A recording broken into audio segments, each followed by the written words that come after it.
especially the trauma experienced by the survivors of this gun violence. Thinking about voting for a proposal that allows them to get right on this issue.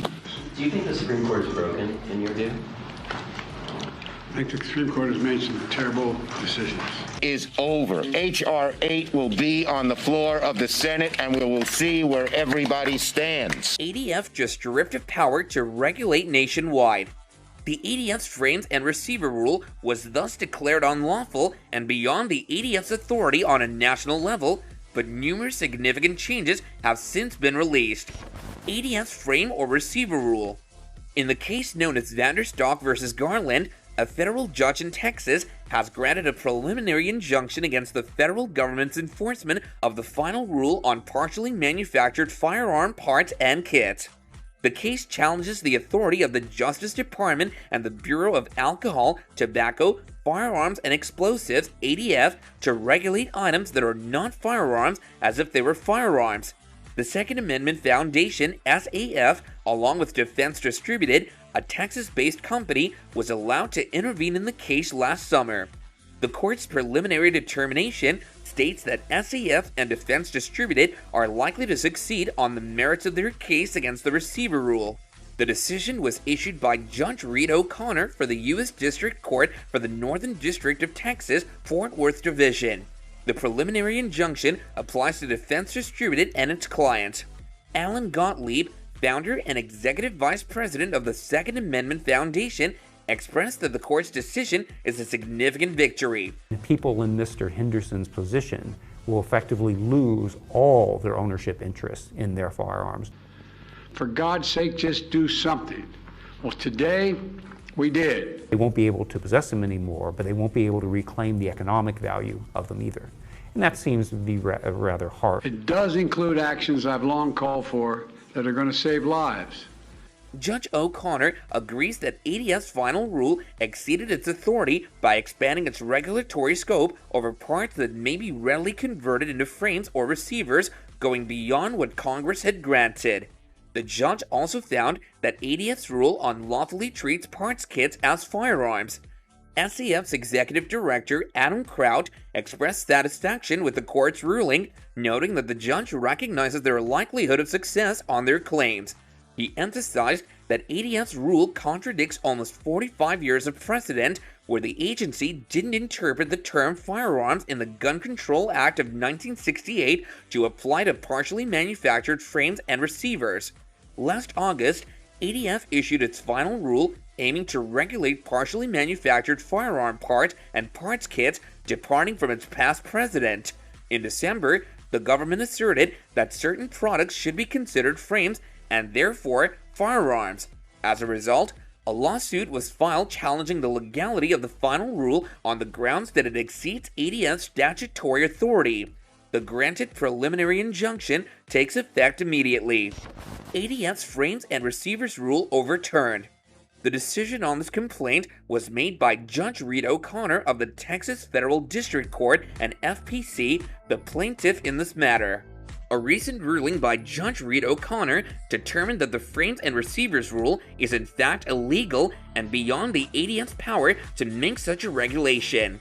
As a consequence of this, he granted the plaintiff's request for summary judgment and voided the frames and receivers rule completely. The ATF frames receivers rule was overturned statewide, which resulted in a significant victory for everyone involved. Despite this, the ATF refuses to acknowledge that they've been defeated. This court has just recently decided to provide the ATF with a temporary administrative stay so they can submit an appeal to the Fifth Circuit and ask for a stay from that court. The administrative stay was issued for a period of 7 days, but the plaintiffs in this complaint have responded by seeking a kind of relief that's unique to them. At this moment, SAF and JSD also joined the lawsuit as plaintiffs in the same case. Due to the fact that Supply has been filing emergency requests for injunctions throughout the appeal, defense has dispersed SAF and JSD. You may remember that the plaintiffs in this lawsuit filed a motion asking the court for a preliminary injunction to prohibit or stop the execution of the ADS's new rule while the case is being heard by the presiding Judge O'Connor, who has jurisdiction over the matter. This is a clarification on an injunction which, in essence, prevents the regulation from being put back into force by the ATF while the appeal is being processed by the Fifth Circuit Court of Appeals. A preliminary injunction against the ATF was initially granted by a federal judge named Reed O'Connor. You know who cannot afford to wait? The single mom looking to protect herself and her children from a violent ex who has just been released from jail. It funds crisis intervention, including red flag laws. It keeps guns out of the hands of people who are a danger to themselves. About 3% of the sales. But we are talking about the 100% of a life being snuffed out. Who needs to register as a federally licensed gun dealer and run background checks before selling a single weapon? The order focused on the ATF's final rule regarding receivers and frames.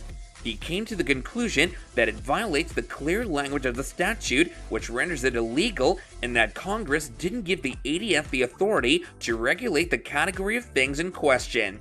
Therefore, he decided to grant one of the claimants, which was known as tactical machining, a limited preliminary injunction in their favor. Later on, he extended the protection of the injunction such that it covered not only the clients of tactical machining, but also the company itself. After that, a number of other businesses, including AD Arms, Defense Distributed, JSD Supply, SAF, and others, joined the action and were granted a form of relief that was analogous to the one they had previously been granted. After suffering that defeat, the ATF made the decision to lodge an appeal with the Fifth Circuit over the granting of that injunction. There's currently an appeal pending before the Fifth Circuit on the issue of that injunction by Judge O'Connor.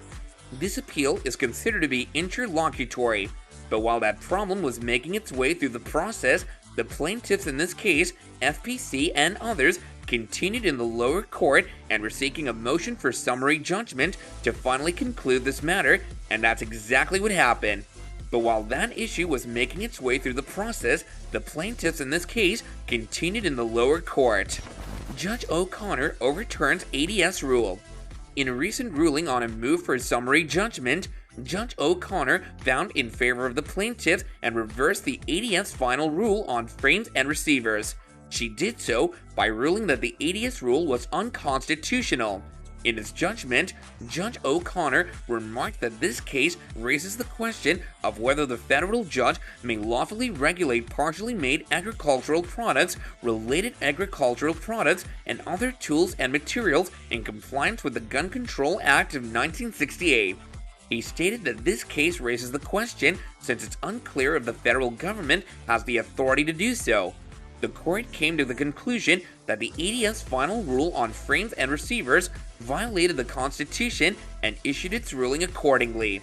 The ATF wanted the regulation to continue to be in place throughout the length of the Fifth Court appeal, so they asked Judge O'Connor to stay his own judgment after the court made the decision to void the final rule and then requested a stay of the judgment from the district court. This came after the court made the decision to void the final rule. Nevertheless, in response, Judge O'Connor turned down the ATF's plea for a stay of execution. Subsequently, the ATF gave notice that they would appeal to the Fifth Circuit and was granted a 7-day administrative stay. This administrative stay means that the ATF now has 7 days to go to the Fifth Circuit and also seek a stay from the Fifth Circuit.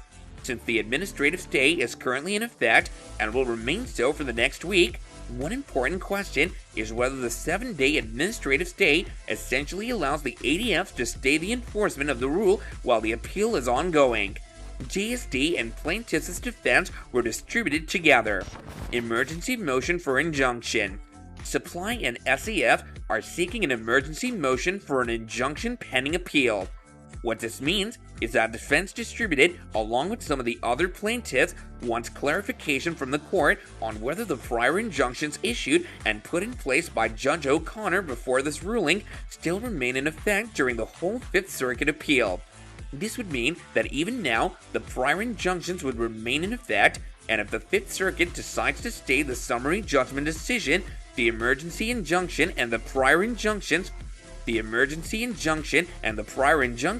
would still prevent the ATF from enforcing the final rule.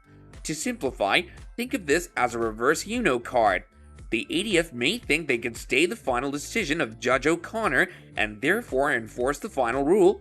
However, the plaintiffs argue that they shouldn't forget about the preliminary injunction issued before the final rule. The plaintiffs are saying that even if the final decision and the preliminary injunction are being appealed, the motion filed by the plaintiffs states that Defense Distributed seeks this emergency motion for an injunction pending appeal to have an injunction that parallels the preliminary injunction the court issued on March 8th of 2023. Do you think the Supreme Court is broken, in your view? I think the Supreme Court has made some terrible decisions. Thinking about voting for a proposal that allows them to get right on this issue. Especially the trauma experienced by the survivors of this gun violence. No more hopes and prayers, thoughts and prayers. A vote is what we need. I work directly with the people who are most likely to commit these crimes or become victims of gun crimes. You can't compare 2013 to 2021. I think there are a lot of Republican senators who lost their souls to an epidemic of gun violence. They lost their child, their husband, their wife. Technically, an order staying the court's final judgment should automatically resurrect the March 8th preliminary injunction without further party or court action. However, the agencies oppose that view and argue that an order staying the final judgment would somehow halt the final rule but not reactivate the March 8th preliminary injunction. To avoid any doubt about the procedural issue, Defense Distributed files this motion to guarantee a clear presentation of their request for an injunction pending appeal that mirrors the primary appeal. It's an important argument made by the plaintiffs, asserting that they shouldn't be put in a worse situation than they were before the summary judgment was granted. Instead, if the final decision is stayed by the Fifth Circuit, the prior injunctions could kick back in and protect them during the appeal. The prior preliminary injunction protection shouldn't magically disappear and put the ATF in a better position than they were before the final decision on the summary judgment. So what this means is that Defense Distributed, JSD Supply, SAF, and some of the other plaintiffs want the prior preliminary injunction to remain in effect even if the Fifth Circuit grants a stay of Judge O'Connor's prior decision. This would mean that there would still be some sort of protections for those companies, including JSD Supply, Defense Distributed, Tactical Machining, and potentially all the other companies who received protections from the preliminary injunction before. This is going to be a crucial battle in a very dynamic situation because they're basically saying that there's no way they should be put in a worse situation. Instead, the preliminary injunctions should just kick back in while this appeal is going on before the Fifth Circuit. And that's all for this video. Thanks a lot for watching, and we'll see you again next time.